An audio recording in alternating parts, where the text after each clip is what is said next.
இன்னைக்கு நான் கேட்குறேன், நேற்று மீட்டிங்கில் அம்மா தமிழிசை சவுந்தரராஜன், அந்த அம்மாவுக்கு தமிழிசைன்னு ஏன் தான் அவர் அப்பா பேர் வச்சாரோ? பேசாம படா கானா சவுந்தரராஜன் பேர் வச்சிருக்கலாம். படா கானானா என்ன அர்த்தம்? பெரிய பாட்டு அப்படின்னு அர்த்தம் இந்தியில. இன்னைக்கு நான் அவங்களுக்கு பேர் வைக்கிறேன், படா கானா சவுந்தரராஜன். தமிழிசைன்னு ஏன் அந்த மனுஷன் குமரி ஆனந்தன், தமிழ் தென்றல்னு பேர் அவருக்கு. மேடையில் இலக்கியம் பேசினால் மணிக்கணக்காக அந்த பேச்சை கேட்டுக்கொண்டிருக்கலாம். இலக்கிய தென்றல் குமரி ஆனந்தன். பாராளுமன்றத்தில் தமிழில் எம்பிக்கள் பேச வேண்டும் என்று முதலில் குரல் கொடுத்த மனிதன் குமரி ஆனந்தன். அவருக்கு பிறந்த மக நேத்து பேசுறாங்க, ஹிந்தி படிக்கின்ற வரை நாங்கள் போராடி கொண்டே இருப்போம். அட கேடுகட்ட குப்பை. தமிழிசை சவுந்தரராஜன் குமரி ஆனந்தனுடைய மகள். முந்தா நாள் அவருக்கு பிறந்த நாள். யாருக்கு? குமரி ஆனந்தன் ஐயாவுக்கு. நீங்க போய் இந்தியிலேயா வாழ்த்து சொன்னீங்க உங்க அப்பாவுக்கு? ஜனம் தீன் பகாய அப்படின்னு சொல்ல வேண்டியதானே? பிறந்த நாள் வாழ்த்துக்கு இந்தியில தான் ஜனம் தீன் பகாய. உங்க அப்பாட்ட அப்படி சொல்லியிருந்தீங்கன்னு வச்சுக்கோங்க, என்ன நினைப்பாரு? பிதாஜி பிதாஜி ஜனம் தீன் பகாய. அவர் இப்படியே பார்ப்பாரு, பிள்ளைய நல்லா தானடா பெற்றிருந்தேன், தமிழ்ல நல்லா பேசுறாங்கன்னு சொல்லி தமிழிசைலடா என் பிள்ளைக்கு பேர் வச்சேன், இப்ப எனக்கிட்ட வந்து ஜனம் தீன் பகாய அப்படிங்குது. நல்லா தானமா இருந்த, ஏமா இப்படி ஆயிட்டேன்னு கேட்பாரா கேட்க மாட்டாரா? இன்னைக்கு அவங்க பேசுறாங்க, பாண்டிச்சேரியில புதுச்சேரியில கவர்னரா இருக்கிறப்ப நம்ம தமிழ்நாடு பாடநூல் கழகத்தினுடைய புத்தகத்தை தான் பாண்டிச்சேரியில படிச்சுக்கிட்டு இருந்தான். நான் 3 வருஷமா அவங்களுக்கு லட்சக்கணக்கான புத்தகங்கள் பாண்டிச்சேரிக்கு தமிழ்நாடு பாடநூல் கழகத்திலிருந்து போய்கிட்டு இருந்துச்சு. அப்ப கவர்னரா இருந்தது அந்த அம்மா, அந்த போலீஸ்காரம்மா. அவங்க இருந்தாங்க. அவங்க இருந்தப்ப கூட தமிழ் புத்தகத்தை வாங்கினாங்க ஐயா பாண்டிச்சேரியில. ஆனா இந்த அம்மையார் கவர்னராக வந்த பிறகு அரசு பள்ளியில பூரா ஹிந்தி பள்ளிகளாக மாற்றி தமிழ்நாடு பாடநூல் கழக புத்தகத்தை வாங்க மாட்டோம் என்று கையெழுத்து போட்டது யார் என்றால் தமிழிசை சவுந்தரராஜன் என்ற அந்த தமிழ் துரோகி தான். பாண்டிச்சேரியில் இருக்கிற மாணவர்களை தமிழ் படிக்காமல் கையெழுத்து போட்டவர். அதை அண்ணாமலை பெருமையா பேசுறார். ஒரே கையெழுத்து எங்கள் அம்மா போட்டார். பாண்டிச்சேரியில் இருக்கும் அனைத்து பள்ளிகளும் மகசிரி பள்ளிகளாக, ஹிந்தி பள்ளிகளாக மாறிவிட்டது. வெக்கமா இல்ல? இதுக்கு பேர் தான் பாசிசம். பாசிசம் என்ற சர்வாதிகாரம் என்ன செய்யும்னா, நம்ம ஆளுகளை வச்சே நமக்கு எதிராக வேலை பார்க்கும். 40 பேர் இருக்கப்பயே நம்மள நாகரிகம் இல்லாதவர்கள் ஒரு அமைச்சர் சொல்றாருன்னா, all the MPs of Tamil Nadu are uncultured and uncouth fellows. யாரு? தர்மேந்திர பிரதான். 40 பேரும் கொந்தளிச்சுட்டான். காரணம், தமிழர்களுக்கு மானம் உண்டு, ரோசம் உண்டு, சூடு சொரண இருக்கு. உப்பு போட்டு சாப்பிடுறதுனால எந்திரிச்சிட்டான். தொல்லச்சிருவான். பேஸ் மேக்கர் வச்சிருக்கிற வைகோ கூட யூ ஸ்டாப் நான்சென்ஸ் அப்படின்னா அவருக்கே வீரம் வந்து என்ன சத்தம். 40 பேரும் படுத்தின பாட பார்த்துட்டு, தயவு செய்து நான் பேசிய பேச்சுக்கு மன்னிப்பு கேட்டுக் கொள்கிறேன், இந்த பேச்சை 100 முறை மன்னிப்பு கேட்கிறேன்னு ஒரு மத்திய அமைச்சரை மன்னிப்பு கேட்க வைத்த 40 பேர். அதுல 8 பேர் போனா என்ன ஆகும்? நாளைக்கு வேற கெட்டார்த்த சொல்லி கூட திட்டுவேன் ஒருத்தன். அதை கேட்டுட்டு பேசாம வர வேண்டியதான். 40 பேர் நீங்க மற்ற மாநிலத்துக்கு எப்படி விகிதாச்சாரத்தோடு பிரித்து தருகிறீர்களோ அதே மாதிரி எங்களுக்கும் தர வேண்டும் என்று தென் மாநிலம், பஞ்சாப், மேற்கு வங்காளம் உள்ளிட்ட அனைத்து மாநில முதலமைச்சர்களையும் கூட்டி மீட்டிங் போடுற தில் உள்ள ஒரு தலைவர் நம் தளபதியார் மட்டும்தான். அகில இந்திய அளவில் அவருக்கு இன்னைக்கு மிகப்பெரிய பேர். இன்னைக்கு பாஜகவினுடைய தலைவர் அண்ணாமலை தம்பி சொல்றாரு, எங்கள் நரேந்திர மோடியை பார்த்தீங்கன்னா உலகமே பயப்படுதுங்கண்ணா, அவர் அப்படியேப்பட்டவருங்கண்ணா, ஆமாங்கண்ணா, போங்கண்ணா, வாங்கண்ணா, இல்லைங்கண்ணா. நரேந்திர மோடியை பார்த்து உலகமே பயந்ததை தான் நாங்கள் பார்த்தோம்ல. இன்னைக்கு நான் கேட்கிறேன், ஒன்றிய பிரதமர் ஐயா நரேந்திர மோடி அவர்களே, நீங்க எங்களை ஹிந்தி படிக்கணும்னு சொல்றீங்களே, உங்க தாய்மொழி என்ன? Gujarat.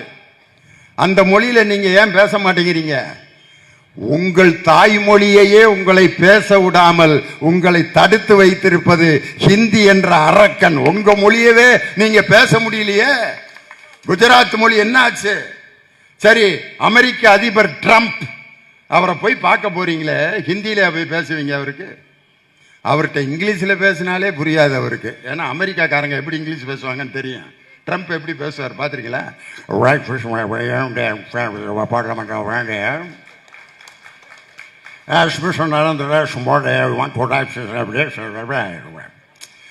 All the passport details of them, the external affairs of the minister.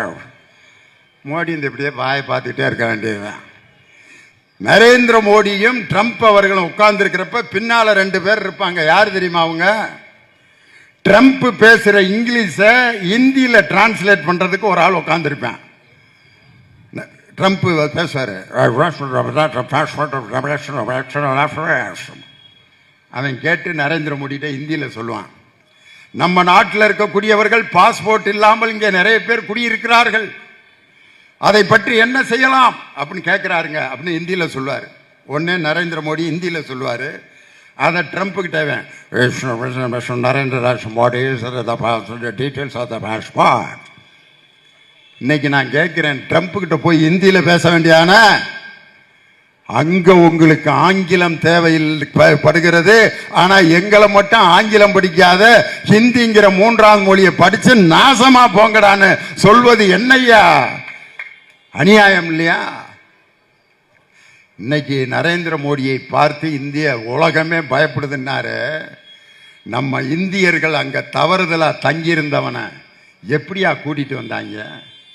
காலில் விலங்கு மாட்டி, கையிலையும் விலங்கு மாட்டி இப்படி வர்றான்.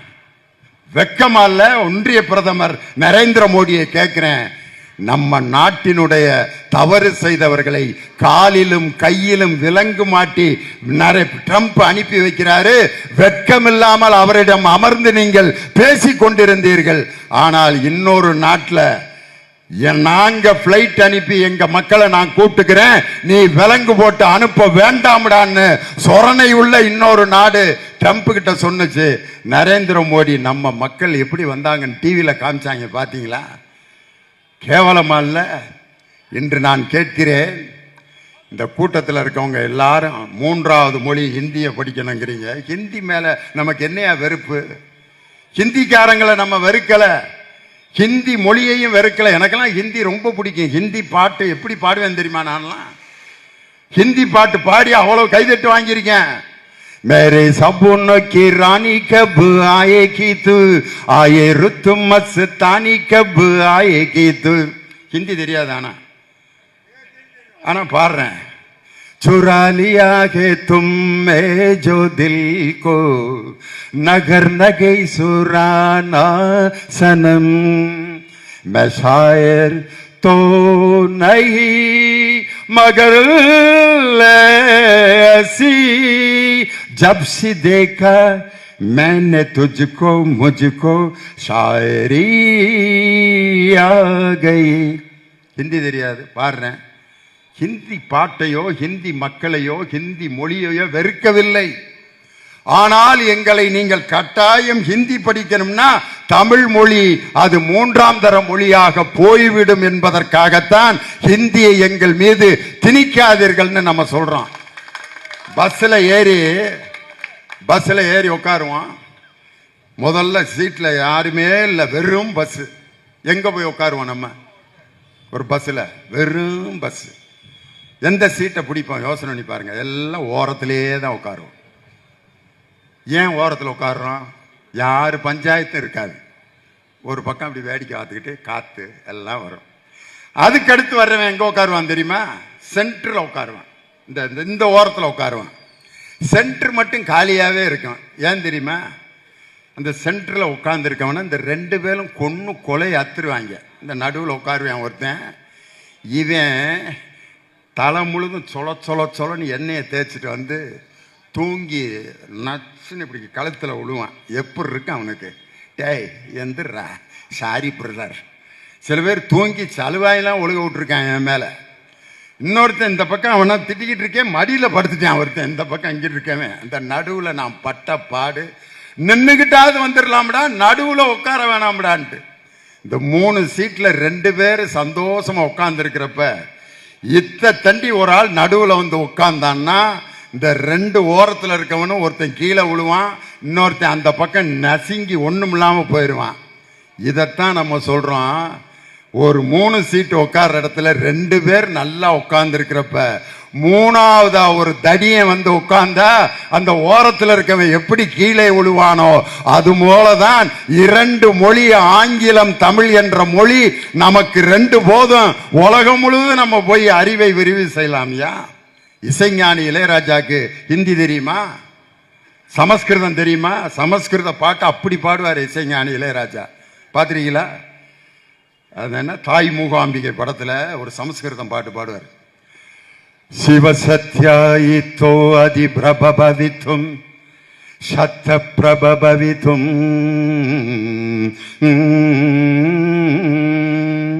நசே தேவம் தேவோ நகலு குஷல கஸ்வந்தி துமபி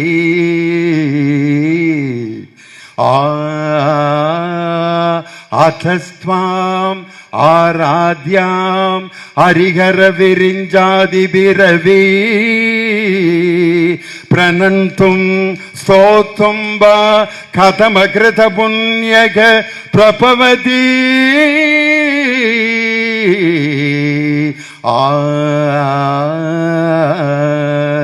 ஜனனி ஜனனி ஜகம்னி அகம்னி ஜகத்காரணினி பரிபூரணினி. எதுக்கு கைதட்டினீங்க? இப்ப உங்களுக்கு ஏதாவது புரிஞ்சா? லியோனி அந்த பாட்டை இவ்வளவு நல்லா பாடுறாரேன்னு சொல்லி தான் கைதட்டினீங்க. இசைஞானி இளையராஜா சமஸ்கிருதத்தில் பாடியிருக்காரு. எல்லா ராகத்திலையும் பாட்டு போட்டிருக்காரு. மோகன ராகத்தில் அவர் போடாத பாட்டா? நின்னு கோரி வர்ணம் வர்ணம் மோகன ராகம். கண்மணியே காதல் என்பது கற்பனையோ காவியமோ கண் வரைந்த ஓவியமோ எத்தனை எத்தனை இன்பங்கள் நெஞ்சினில் பொங்குதம்மா பல் சுவையும் சொல்லுதம்மா. மோகன ராகம். கல்யாணி ராகத்தில் போட்டிருக்காரு, கானடா ராகத்தில் போட்டிருக்காரு. பூமாலை வாங்கி வந்தான் பூக்கள் இல்லையே, கானடா ராகம். இது ஒரு பொன்மாலை பொழுது வானமகள் நாணுகிறாள், கேதார ராகம். எந்த நெஞ்சில் நீங்காத தென்றல் நீதானா, எண்ணம் எங்கும் நீ பாடும் திரு திருதில்லானா. நளின காந்தி இந்த ராகத்துக்கு பேரு. சொர்க்கமே என்றாலும் அது நம்மூர போல வருமா, அடைய நாடு என்றாலும் அது நம் நாட்டு கீடாகுமா. பல தேசம் முழுதும் பேசும் மொழிகள் தமிழ் போல் இனித்திடுமா. சொர்க்கமே என்றாலும் அது நம்மூர போல வருமா. ஹம்சநாதம் இந்த ராகத்துக்கு பேரு. எத்தனை பாட்டு. தூங்காத விழிகள் 2, உன் துணை தேடும் நெஞ்சம் 1, வெண்பூ மஞ்சம் விரித்தாலும் பன்னீரை தெளித்தாலும் ஆனந்தம் எனக்கேது அன்பே நீ இல்லாது. அமிர்தவர்ஷினி இந்த ராகத்து பேரு. மலர்களே நாதஸ்வரங்கள் மங்கள தேரில், ஹம்சதுவனி இந்த ராகத்து பேரு. மாஞ்சோலை கிளிதானோ மாண்டானோ வேப்பந்தோப்பு குயிலும் நீதானோ, சுத்த தினியாசி இந்த ராகத்து பேரு. இவ்வளவு ராகம் தெரிஞ்ச இளையராஜா வெளிநாட்டில் லண்டனில் போய் சிம்பனி என்ற ஆங்கில இசையை இசையமைத்து, ஹிந்தி தெரியாது, சமஸ்கிருதம் தெரியாது, 2 மொழிகளை கற்ற இளையராஜா சிம்பனி இசையை அமைக்கும் போது இளையராஜாவுக்கு ஹிந்தி தெரிஞ்சிருந்தா என்னையா இருக்கும்? ஹிந்தி தெரிஞ்சா போய் இவ்வளவு பெரிய சாதனையை படைச்சிட்டு வந்தாரு. இன்னைக்கு நான் கேட்கிறேன், இளையராஜா வந்தோன்னே கேட்கிறாங்க பத்திரிக்கைக்காரங்க. அப்ப சொல்றாரு, என்னை இந்த சிம்பனி இசை அமைக்க பிரான்ஸ் நாடு, Holland, Norway, Sweden, Canada, Dubai, இந்த கத்தார் போன்ற நாடுகளிலெல்லாம் என்னை அழைத்திருக்கிறார்கள். இத்தனை நாட்டுக்கு இளையராஜாவை கூப்பிட்டுருக்காங்க. இன்னைக்கு நான் கேட்கிறேன், இந்த திருவையாறு ஆராதனை விழான்னு ஒன்று நடத்துறாங்கல்ல, அந்த இடத்துல எங்க இசைஞானி இளையராஜாவை பாட வையா, நான் ஒத்துக்கிறேன். நீங்க அவருடைய திறமையை மதிக்கிறீர்கள். அங்க அவா மட்டும்தான் பாட முடியும் தெரியுமா? திருவையாறுல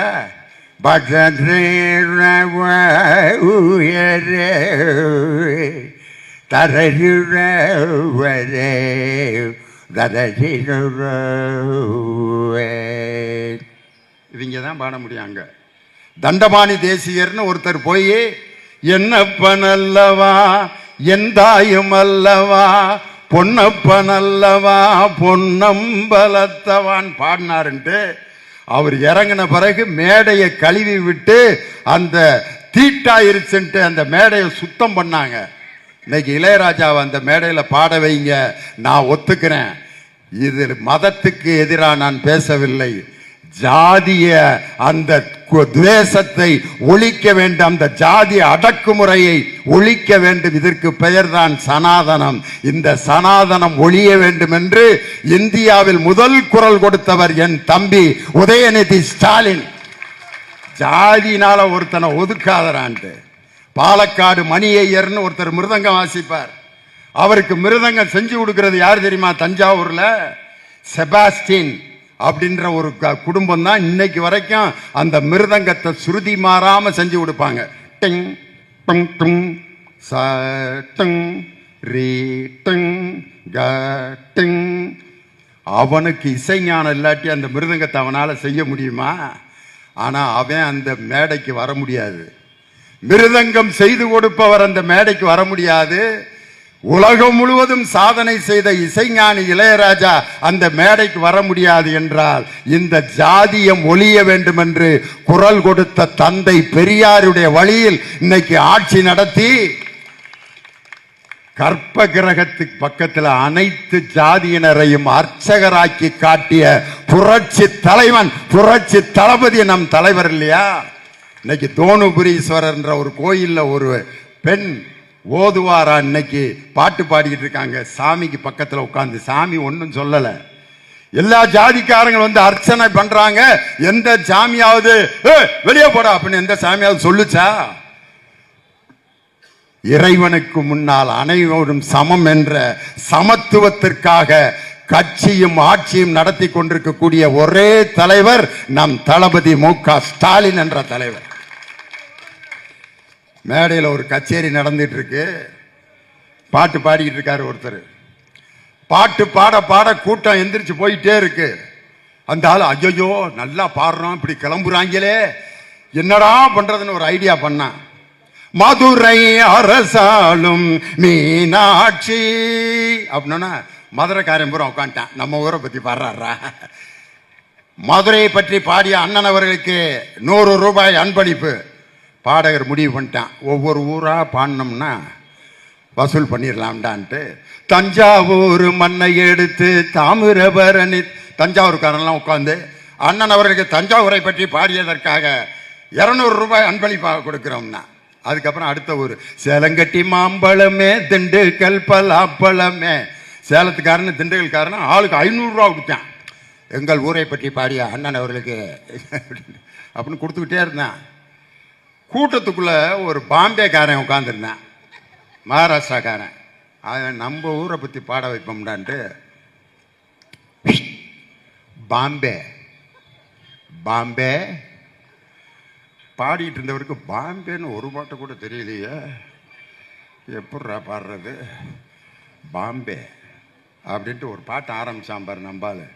நாதர் முடி மேல் இருக்கும் நல்ல பாம்பே, உனக்கு நல்ல பெயர் வைத்தது யார் சொல்லு பாம்பே, ஆடு பாம்பே, விளையாடு பாம்பே. பாம்பேக்காரன் குழுந்துட்டான்.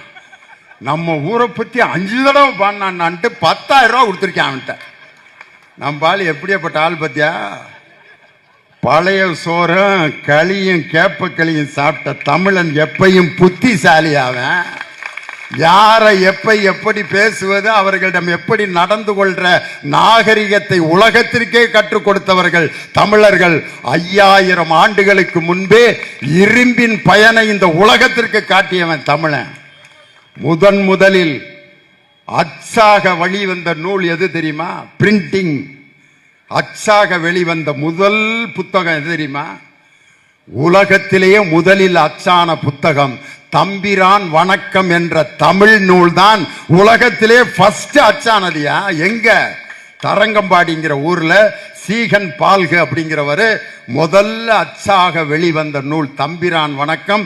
இன்னைக்கு ஆக்ஸ்போர்ட் யூனிவர்சிட்டியில அந்த புத்தகத்தை பத்திரமாக வைத்திருக்கிறார்கள். உலகத்தில் முதலில் அச்சான மொழி தமிழ் மொழி. சமஸ்கிருதம் அல்ல, ஹிந்தி இல்ல, மற்ற மொழிகள் அல்ல. உலக மொழிகள் அனைத்திற்கும் தாய்மொழியான தமிழ் மொழி. தமிழ் மொழியினுடைய சிறப்பு எப்படிப்பட்ட சிறப்பு! அம்மாங்கிற வார்த்தை எப்படிப்பட்ட வார்த்தை! அம்மா. ஆ என்பது உயிரெழுத்து, இம் என்பது மெய்யெழுத்து, மா என்பது உயிர்மெய் எழுத்து. உயிர் மெய் ரெண்டையும் சேர்த்து உயிரையும் மெய்யையும் தருபவள் தான் அம்மா என்று அம்மாங்கிற வார்த்தைக்குள்ள எவ்வளவு பொருள் வச்சிருக்கான் பார். அப்பா. ஆங்கிறது உயிரெழுத்து, இப்புங்கிறது மெய்யெழுத்து, பாங்கிறது உயிர்மெய் எழுத்து, ஆ உயிரெழுத்து, மெய் இப்பு. உயிரையும் மெய்யையும் தந்து உயிர்மெய்யாய் நம்மை உலவ விட்ட தந்தைக்கு அப்பா என்று பெயர் வைத்தது தமிழ் மொழி. அம்மாங்கிற வார்த்தையை எப்ப யூஸ் பண்ணுவோம்? நம்ம ஏதாவது உடம்புல வலி வந்தா, வேதனை வந்தா, ஆபரேஷன் பண்ணி நம்ம வேதனையில இருக்கிறப்ப அம்மா அம்மா அம்மான்னு தான் அழுகிறானே ஒழிய எவனாவது அவன் பொண்டாட்டி பேரை சொல்லி இது வரைக்கும் கத்திருக்கானா? லட்சுமி லட்சுமி அப்படின்னா நர்சம்மா வந்து முகரையும் மூஞ்சியும் பாரு, அறுத்து போட்டு கிடந்தாலும் திமுருன்னு அடங்கலை பாரு. என்னடா லட்சுமி? என் சம்சாரம் பேர், அந்த நர்சம்மா பேர் லட்சுமி. அதுக்கு கோபம் வந்துருச்சு. ஆனால் அம்மான்னு கூப்பிட்டா எந்த பொம்பளையா இருந்தாலும் அம்மான்னு கூப்பிட்டானா, ஏன் சாமி வலிக்குதா? பார்த்து சாமி சரியா போயிடும் ராசா. இதுதான் தாய்மை. இந்த தாய்மைக்கு மதிப்பு கொடுக்கும் ஒரு மாநிலம் நம் தமிழ்நாடு மட்டும்தாயா. பண்பாடும் கலாச்சாரத்தையும் உலகத்துக்கு கற்றுக் கொடுத்த நாடு. அம்மா வலி வர்றப்ப அம்மான்னு சொல்லுவான். அப்பான்னு எப்போ சொல்லுவோம் தெரியுமா? வலியெல்லாம் தீர்ந்த பிறகு, பிரச்சனையெல்லாம் முடிஞ்ச பிறகு அப்பா அப்படின்னா என்ன அர்த்தம்? பிரச்சனைகள் தீர்ந்து விட்டது. தமிழ்நாட்டு மக்களின் பிரச்சனைகளை தீர்த்தவர் நம் தமிழக முதல்வருங்கிறதுனால தான் அப்பா அப்படின்னு சொல்றான். தமிழ் மொழியில் அந்த வார்த்தைகளுக்கு எவ்வளவு பவர் இருக்கு பார்த்தீங்களா? இந்த தமிழ் மொழியை நசுக்குவதற்கு இன்று அண்ணாமலையும் தமிழிசை சவுந்தரராஜனும் முட்டி மோதிக்கொண்டு நமது மக்களை வைத்தே நமது மொழியை சிதைக்கின்ற அந்த பாசிஸ்டுகளின் முகத்திரையை கிழிக்க போகின்ற தலைவர் எங்கள் தமிழக முதல்வர் தளபதி மு.க. ஸ்டாலின். அதே மாதிரி தொகுதி சீரமைப்பில் மக்கள் தொகை அடிப்படையில் நீங்கள் பிரிக்க கூடாது, விகிதாச்சார அடிப்படையில் பிரிக்க வேண்டும், அல்லது இன்னும் 30 ஆண்டுகளுக்கு தொகுதி சீரமைப்பை நிறுத்தி வைக்க வேண்டும் என்று ராயபுரத்து மக்கள் சார்பாக ஒன்றிய அரசுக்கு இன்று நான் என் தளபதி ஸ்டாலின் அவர்கள் சார்பாக கோரிக்கை வைக்கிறேன். தமிழர்களையும் தமிழ் மக்களையும் பாதுகாக்க இன்று இருக்கும் ஒரே தலைவர் நம் தளபதியார் அவர்கள் மட்டும்தான். 2026 ஆகஸ்ட் 15 அன்று 2026 ஆகஸ்ட் 15 அன்று சென்னை கோட்டை கொத்தளத்தில் அன்றும் தேசிய கொடியை ஏற்றப் போவது எங்கள் தளபதி மு.க. ஸ்டாலின் என்று சொல்லி அந்த 234 தொகுதிகளும் திராவிட முன்னேற்ற கழகத்தை வெற்றி பெறச் செய்ய நாம் உழைப்போம் என்று சொல்லி உங்களிடமிருந்து விடைபெறுகிறேன். நன்றி, வணக்கம்.